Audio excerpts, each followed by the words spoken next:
This is where the flame of liberty burns bright. This is the Jason Veely Program.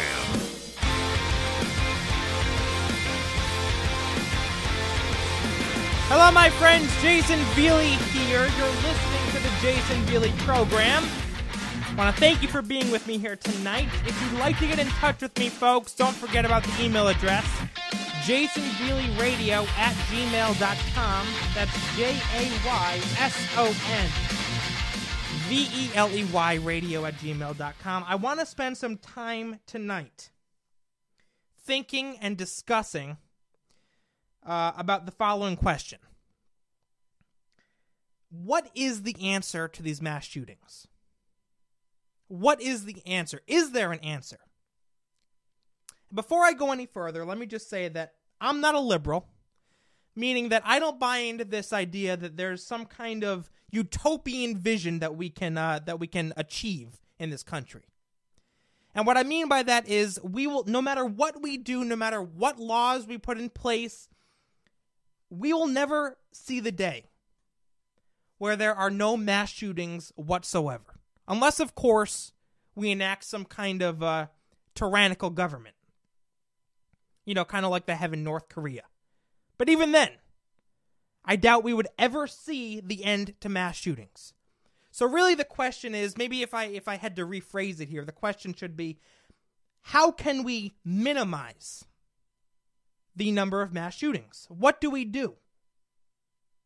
What do we do? Because contrary to what the liberals might think of me, ladies and gentlemen, you know, being a radicalized conservative and all, I really do want to minimize the number of mass shootings that occur. I don't like seeing stuff like what happened in Parkland. I hate this.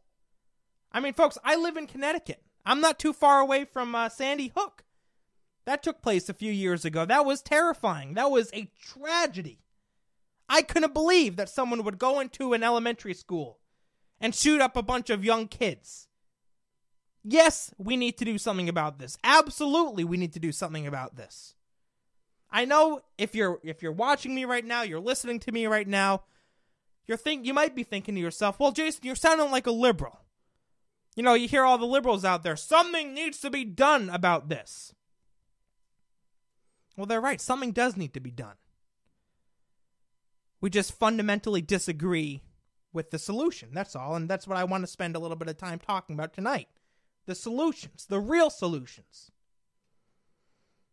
The real solutions. So what do we do? Well, let me start answering that question by explaining to you what we don't do. What we don't do if we as a country really want to do something about these mass shootings. Let me explain what we don't do. Perfect example right here. Former Supreme Court Justice John Paul Stevens is now out there saying that we need to repeal the Second Amendment. I'm not paraphrasing. Those are his words. Repeal the Second Amendment. He did a New York Times op-ed where he praised the efforts, I'm reading from Breitbart.com, praised the efforts of student protesters and then said, quote, demonstrators should seek more effective and more lasting reform. They should demand a repeal of the Second Amendment. They should demand a repeal of the Second Amendment. First of all, that's not going to happen. The Founding Fathers made it incredibly difficult to make amendments to the Constitution for a reason. Why? Because they didn't want it changed every time a group of protesters or politicians didn't like something in it. So first of all, I seriously doubt that the Second Amendment would be repealed. There's just not enough support behind that idea. People would be outraged. As a matter of fact, it might very well launch this country into another civil war if they somehow got rid of the Second Amendment. That would be the last straw for a lot of people, and rightfully so. Not advocating violence, I'm just saying that would be the tipping point for a lot of people in this country. Not that I want that, I'm just saying. It would be. So, I don't think it's possible politically, but let's just focus on his idea. Again, this is a former Supreme Court justice saying that they should demand, these protesters, the kids, the Parkland survivors, should demand that we repeal, get rid of the Second Amendment. Get rid of the Second Amendment. Let's see, I think he has a few more quotes here. He stressed his belief, again reading from Breitbart News, he stressed his belief that there is ample support to raise the minimum age for long gun purchase, prohibit civilian ownership of semi-automatic weapons, well, of course, it's one that they throw around all the time, and enact universal background checks. However, he made it clear that there should be more done. So, in addition to raising the minimum age for long gun purchases, I'm not quite sure what that would do or how that would affect our society, if that would be the answer to minimizing the number of mass shootings, because remember, that's our goal. I don't know, and you'll notice they don't ever prove it, right? They just go out there, they throw their ideas out there. They never prove this will minimize the number of mass shootings. There's never any facts, never any research that they provide us with. It's just knee-jerk reactions. Really, that's what it is. So he supports raising the minimum age for long gun purchases. He supports the idea of prohibiting civilian ownership of semi-automatic weapons. Now, I'm not sure if he just means semi-automatic rifles or just all semi-automatic weapons, because I hope he realizes, I mean, this is a Supreme Court justice, or a former Supreme Court justice. I'm assuming he's a smart guy. I'm assuming that he knows that there is such a thing as semi-automatic pistols as well. But he just said weapons. Ban semi-automatic weapons. Does that include rifles and pistols? I think it does, to be honest, because he goes on to say that they should demand the repeal of the Second Amendment. So this guy, he's obviously very, very radical. What else did he say? Universal background checks. Well, there we go. Of course, if you're a liberal and you don't throw in, universal background checks, well, then can you really call yourself a liberal? I mean, honestly. Now listen, Stevens expressed his continued disagreement with the District of Columbia v. Heller decision in 2008, suggesting that a repeal of the Second Amendment would remove the hindrances posed by that decision and would allow sellers of firearms to be sued once more. I've never understood this one. I remember that jackass Hillary Clinton going out there, making this argument that people should be allowed to sue gun manufacturers when a tragedy happens. That doesn't make any sense to me whatsoever. We're going to allow people to sue car companies, car manufacturers, when some drunk driver gets in a truck or a car and goes and kills somebody? I mean, where does that end? What the hell do gun manufacturers have to do with anything? Now, if they don't follow the law and they're selling firearms illegally, that's different. But what the suggestion has been from people on the left, John Paul Stevens, and Hillary Clinton and others, is that people should be able to sue gun manufacturers even if those gun manufacturers follow the law. If they sell a gun to a killer, people should be able to sue the gun manufacturer. That makes absolutely no sense to me. No sense whatsoever. Let's keep going here. Let's see. Where was I? He described removing Heller via repeal of the Second Amendment as a, quote, simple but dramatic action that would move Saturday's marchers closer to their objective than any other possible reform. Oh, it would be dramatic, all right. People would be ticked off. And rightly so. Again, I don't think the political support is there for this, but just the idea that this is an idea that is being floated around is absurd. Now remember, the question that we're trying to answer tonight, is what is the best way to effectively minimize the number of mass shootings. Is this the most effective way to do it? Repealing the Second Amendment? Repealing the Second Amendment. Restricting the people's liberty. Is that the solution? Because that's really, I mean, if you do away with the Second Amendment, you know what you're essentially doing? You're giving more power to the federal government. You're giving more power to the federal government. It's an anti-liberty, anti-individual, pro-government strategy. And it's not only just, repeal the Second Amendment. You hear a bunch of other leftists out there with their list of anti-Second Amendment proposals. All of which restrict our liberty. All of which massively expand the size of government. Ban semi-automatic rifles. Ban the AR-15. And you'll notice, by the way, that you have some of these leftists out there on TV. I've even heard some of the Parkland students saying this, that they're not out to take anybody's guns away. Well, of course they are. There's a big movement in this country to ban semi-automatic rifles. So what the hell are they talking about? They're not trying to take anyone's guns away. Of course they are. And meanwhile, they try to make us out to be like, the crazy ones, the radicals. Whoa, what do you think? People are going to come and take your guns away? You're nuts. No, that's what you want to do. Is it not? Is it not? Ban the AR-15. Magazine size limits, they propose. Big government. Because who's going to be able to determine the magazine size limit? The government. Ban certain attachments. I'm not just talking about, grenade launchers. Because I know that's where the liberals will want to go with this.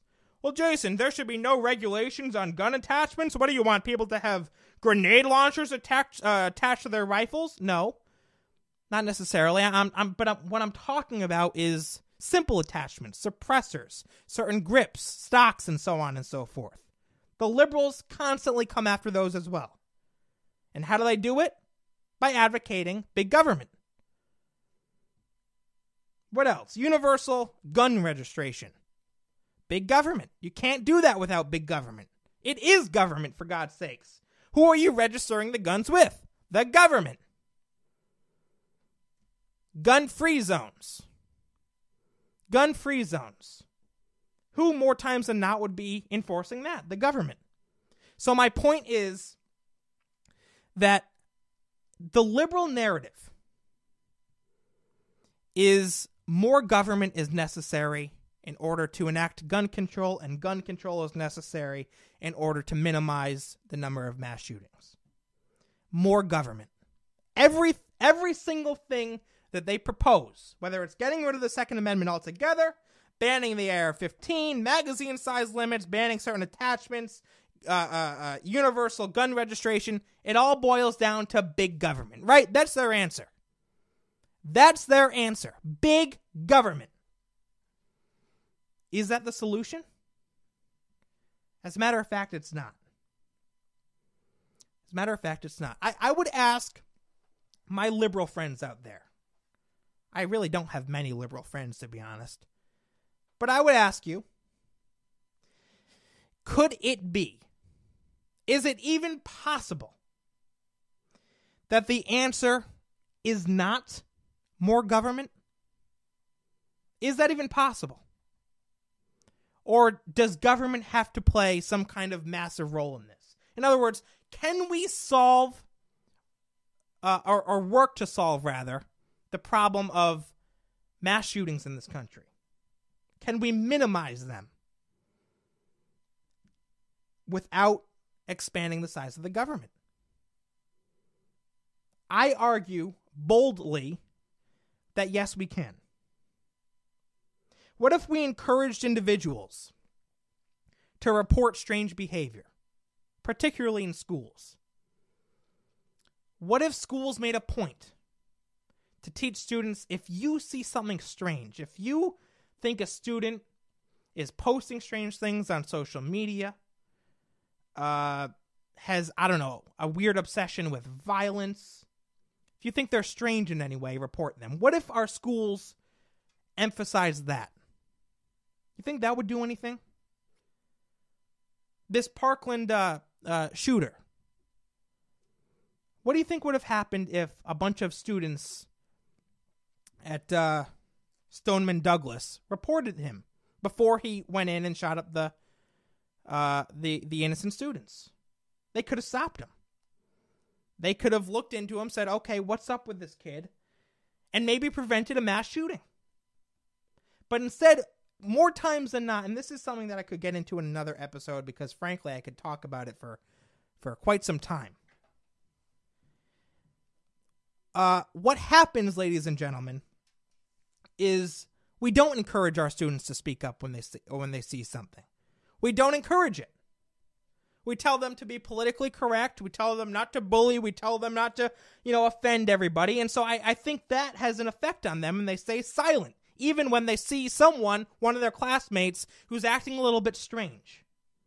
And so, yes, I think we need to put emphasis on the fact that we should be encouraging students to report these kinds of classmates. That doesn't require government, by the way. What if communities installed metal detectors in schools? What if communities installed metal detectors in schools? Why is this not a solution that's being discussed? Why is this not a solution that's being discussed? Metal detectors in school. Every single day you come in, you got to go through the metal detector. It might be a pain in the ass, but it would save lives. Would it not? It would save lives. Let's see here. What if just in general, people were allowed to take self-defense into their own hands? Which many times they can't do thanks to gun regulations and gun control. What if people were allowed to defend themselves? Oh, gee, what a concept, huh? What a damn concept. Again, that does not require the government. Again, ladies and gentlemen, the left-wing narrative is that you can only be serious about preventing mass shootings if you support big government. I am on radio tonight challenging that idea. I don't think you need big government. I think a lot of the solutions lie in the American people, lie in the communities, lie in common sense. People should be able to defend themselves. We should protect our schools. Yes, we should arm our teachers. Don't need big government. We don't need more regulations. That's ridiculous. This country, folks, I know this is easy to forget, considering all the hysteria, the propaganda that's spewed out there, the politics, the back and forth. Don't forget that this country was founded for the people. This country was founded for the people. It wasn't founded for Chuck Schumer. It wasn't founded for Nancy Pelosi or Barack Obama or Bernie Sanders. They work for us. We control this country. We control this country. They don't control us. They don't tell us what's best for us. We tell ourselves what's best for us and our communities and our neighborhoods and so on and so forth. Let's put a bit more trust into the American people. We don't need big, massive government to minimize the number of mass shootings. We need more trust in the American people. I'll be right back.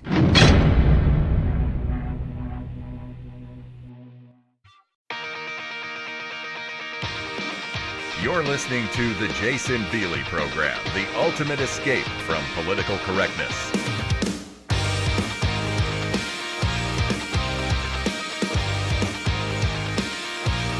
The assumption, ladies and gentlemen, the assumption is that government knows best. Government knows best. Remember when Joe Biden went out there? I can't even remember exactly what he said. Something about how to properly use a shotgun to defend your home. Didn't he say something like fire 2 shots to the door? I mean, just stupid comments. That's just one example of how, these politicians, they think that, since they pass laws and since, the people elect them into office and all the rest, I don't know, maybe because, they get up every day and they, dress up in their suit and tie, that they are somehow smarter and somehow know what is best for me and you. And it doesn't only just, that's not only just true for defense, by the way. They think that they know what's best for really everything. What we eat, and so on and so forth. I'm not going to get into that. Michelle Obama, her school lunch program. Well, you got to have this, and, you got to have the coconut water and the kale, and, everyone will be much healthier. All right, anyway, I'm getting off topic here. The assumption, folks, according to the left, is that government knows what's best. Right? Isn't that the assumption? I don't think any liberal would argue with me on that. The government knows what's best, according to them. And I'm challenging that idea. If the government knows what's best, ladies and gentlemen, why did the Broward County Sheriff Department fail to take out the shooter at Stoneman Douglas? As a matter of fact, they were told to stand down, these police officers.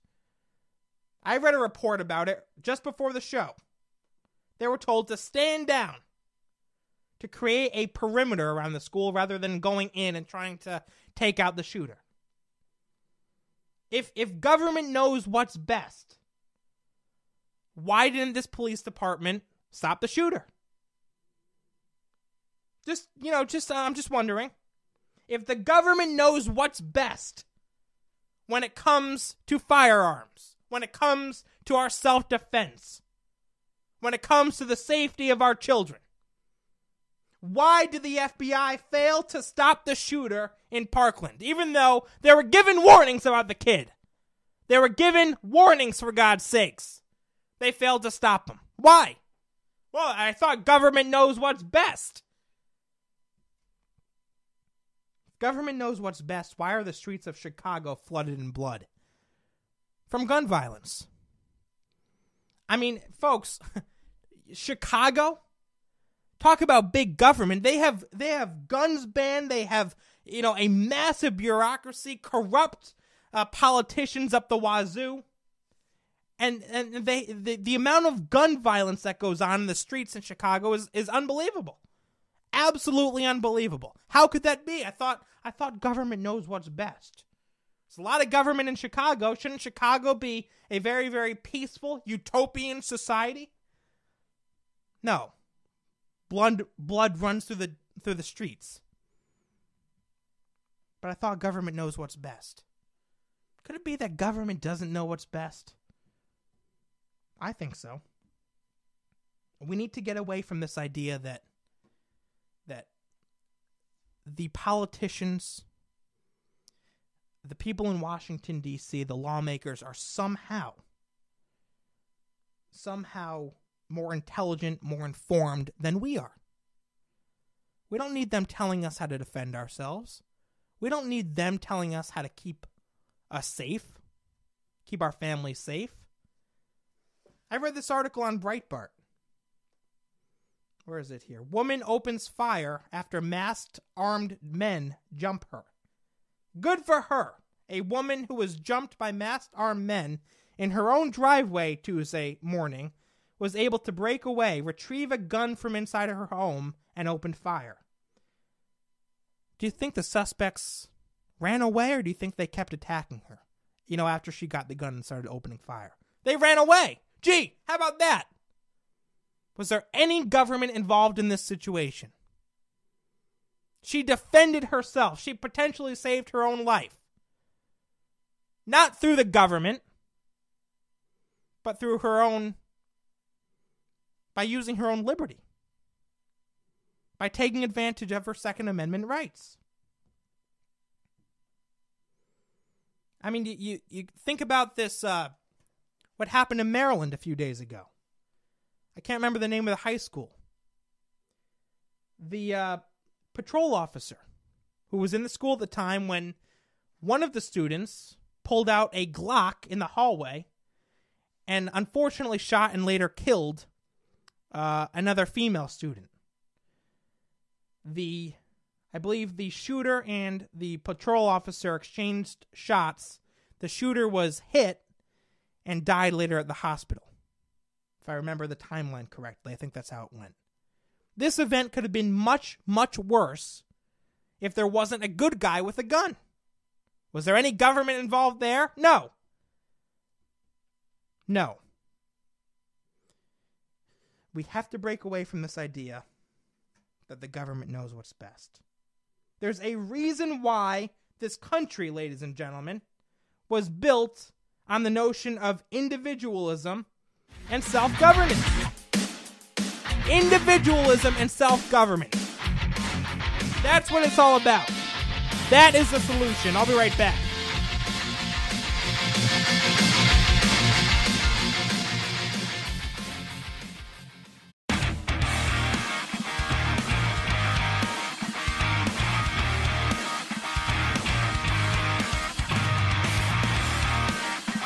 Well, it's been about a week, folks, since I officially challenged David Hogg to a debate. And that YouTube video is, people seem to want David Hogg to defend his position. You know, in a setting that's not, CNN or MSNBC, that is. I mean, the guy, I think he is intentionally refusing to debate anybody. Maybe it's because he knows that his views are mostly BS. But if he somehow gets a hold of that video that I put out there, if he somehow listens to this radio program, I'll extend the invitation again. I would love to debate this kid. I'd love to debate him. I know at times I get aggressive and I get loud. If he comes on this program, I'll be respectful. I'll give him a chance to speak. But I just want to make him defend his position. That's all. He's obviously a very, very passionate individual. Gives a speech like you wouldn't believe. We say! If you listen to yesterday's program, you know what I'm talking about. I just want to debate him, folks. I really do. I want to talk to him and see. Who knows? Maybe we'll find some kind of common ground, although I doubt it. But anyway, again, the invitation still stands. I don't know, maybe, someone watching this has a cousin whose brother's with David Hogg or something like that. I hope my message reaches him. That's all I'm saying. The invitation still stands. Aren't you happy that the March for Our Lives is over with? Aren't you happy? I mean, I'm really, folks, I know I talk about it a lot, and I'm going to get to why I talk about it a lot in just a minute, actually. But frankly, I'm so sick of the liberal media. Goo goo gaga, these Parkland survivors. Oh my God, they're so honorable. They're so smart. They're gun experts now, apparently. I mean, just drooling over these people. They are worshiping David Hogg like he's some kind of, I don't know, like it's the second coming of Jesus Christ or something like that. It's bizarre to me, and I'm just so sick of these leftists praising him. Did you see the cover of Time magazine with the Parkland students on it?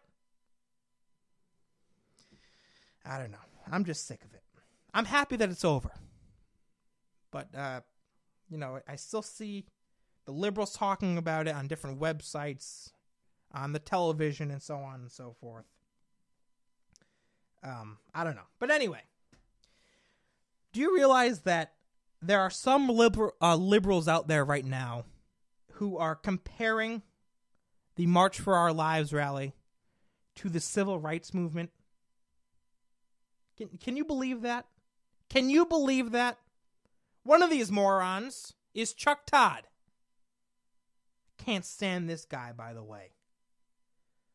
On Meet the Press, Chuck Todd said, quote, this is Saturday's episode. Oh, wait, I'm sorry. When does anyone know? Is Meet the Press? Here we go. Sunday. This is when he said it. Just wanted to give you a reference. He said, "There's really a handful of marches that you remember, that our town remembers. The civil rights marches of the 60s, the abortion rights marches of the 80s and 90s, Tea Party, Million Man March. I think about those things. This is right up there." Of course, he was, again, referring to the civil rights march. And movement, rather. And this, I think, folks, is really an insult, if I'm being honest, to the people who really did march and were involved in the civil rights movement of the 60s. This is an insult. To compare this movement that seeks to really infringe upon the Second Amendment rights of the American people, that seeks to make the circle of liberty around each and every one of us smaller and smaller, to compare this movement and these kids to the civil rights movement. Are you kidding me, Chuck Todd? Are you kidding me? Just a dumb comment. He is not the only one. Is it Kamala or Kamala? Probably Kamala. From Harris from California. Apparently she's a senator. She tweeted, "I'll remind you that the civil rights movement was in large part led by young people in their 20s. What I saw over the weekend reminds me of that. Young leaders leading." So because they're young, this is like the civil rights movement? Now let me educate these idiots. The civil rights movement was a movement for what? Rights. Right? It was a movement for rights. This movement is a movement to do away with our rights. So how can you even compare the two? I don't really get it. How can you compare the two? This movement, March for Our Lives, is a movement to do away with our rights. The civil rights movement was a movement for their rights. You can't compare the two. That's just utterly absurd. And again, I'll say it. What an insult to the people that really did march. To the people that really were engaged in the civil rights movement of the 60s. Chuck Todd and Kamala Harris from California. Two left-wing idiots. That's what they are. That's what they are. Now, some of you might be wondering why I've been spending so much time talking about March for Our Lives. I promise you it will end. I'm going to stop talking about it. But let me just try to explain myself. Why have I been talking about this so much? Well, frankly, folks, I'm scared that this strategy is going to work for the left. We've made it abundantly clear, as many others have, that the liberals are using these kids as pawns to advance their radical left-wing anti-gun agenda. They're using them as pawns. And I'm afraid that it's going to work. I'm afraid that it's going to have an effect on November's election. I really am. You know what Bill Maher wrote on Twitter about a month ago? He said something along the lines of, these students that are speaking out, I'm paraphrasing, these students that are speaking out in support of gun control is a powerful weapon that we haven't had before. That part is a quote. A powerful weapon we haven't had before. So the liberals know that this is a weapon.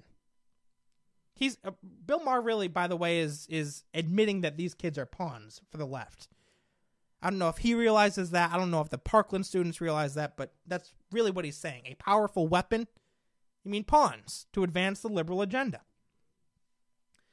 So we know what they're doing. The liberals know what they're doing. I'm just afraid that it's going to work. I'm afraid it's going to work. Their arguments are absurd. What they want to do to our country is unconscionable, to be honest. But it might work. It might work. They're playing on people's emotions. These kids are going out there saying, you know, look, we've been shot at before. We've survived a mass shooting. Take it from us. And I'm afraid that there are a lot of people in this country who are going to eat that up and say, you know what, you're right. We got to do something. We got we got to surrender our liberty. Simply put, folks, the liberals have found an effective strategy to dismantle individual liberty. And so naturally, I have to fight back against it. I have to respond to it. Liberty is under attack. And I'm worried that these kids are going to have an effect on my liberty.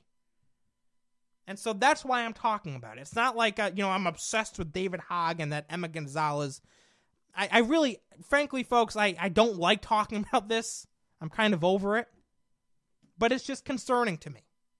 So if you're wondering why I'm spending so much time talking about this, that's why. I see this as a very real issue. A very serious problem that needs to be confronted. So that's that. All right, folks, another quick break. I'll be right back. Don't go anywhere.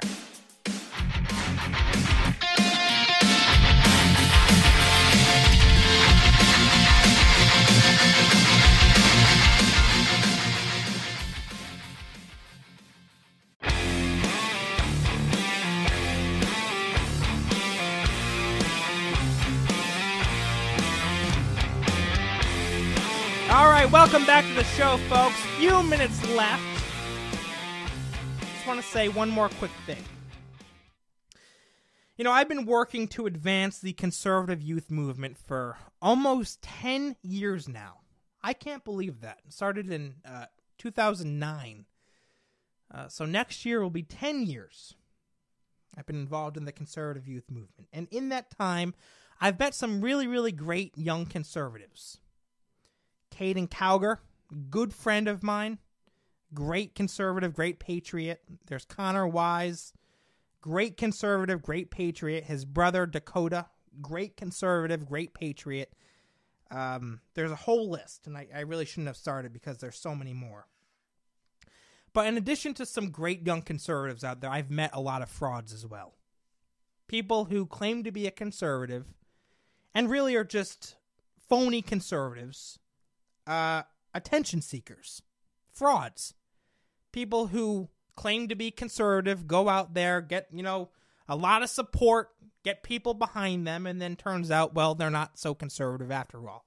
Jonathan Crone comes to mind. You guys, I don't know if you guys remember that name.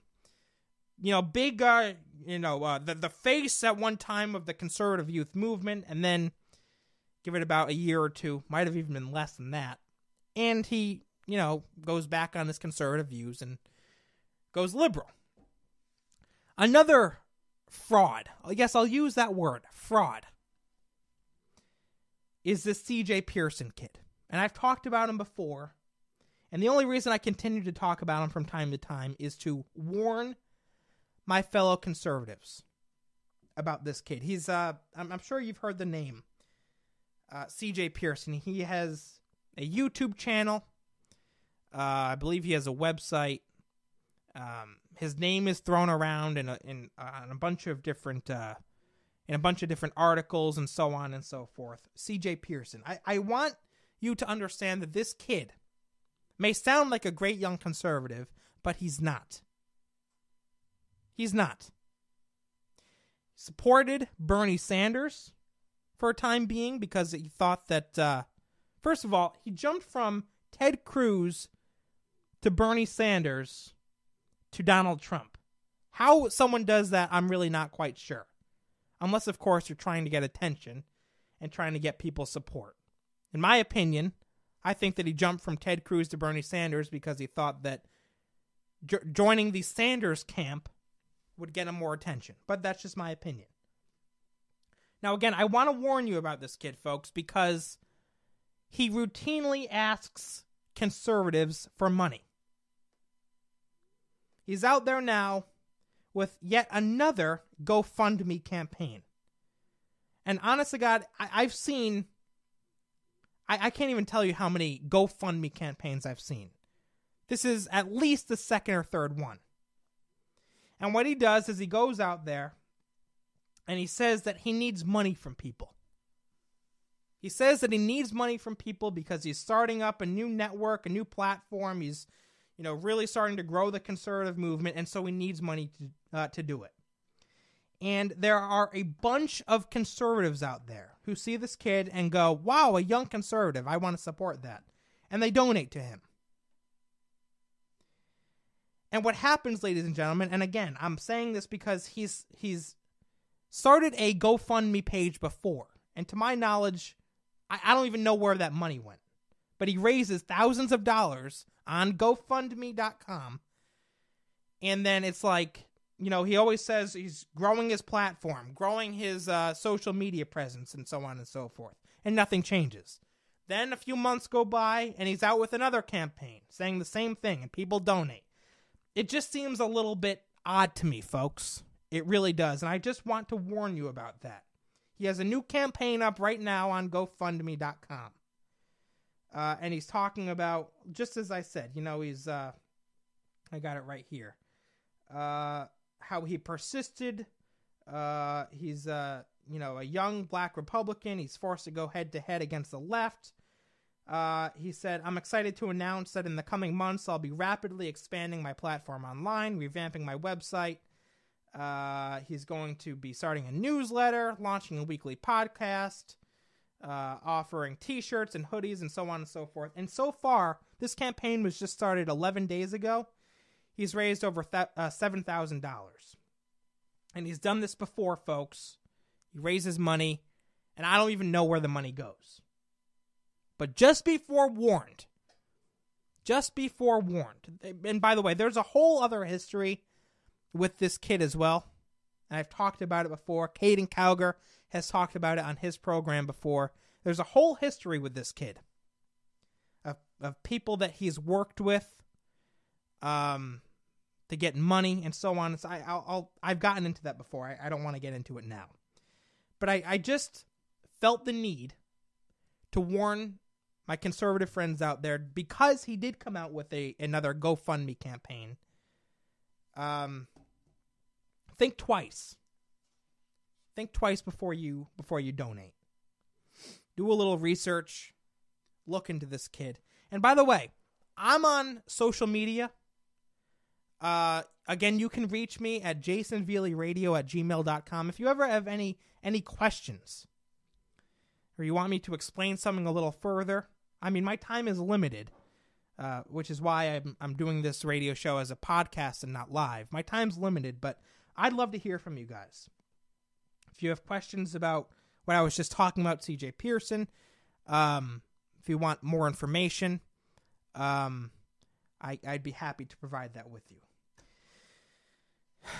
Well, folks, I was debating whether or not I should say this, but we have a big announcement coming in the following weeks.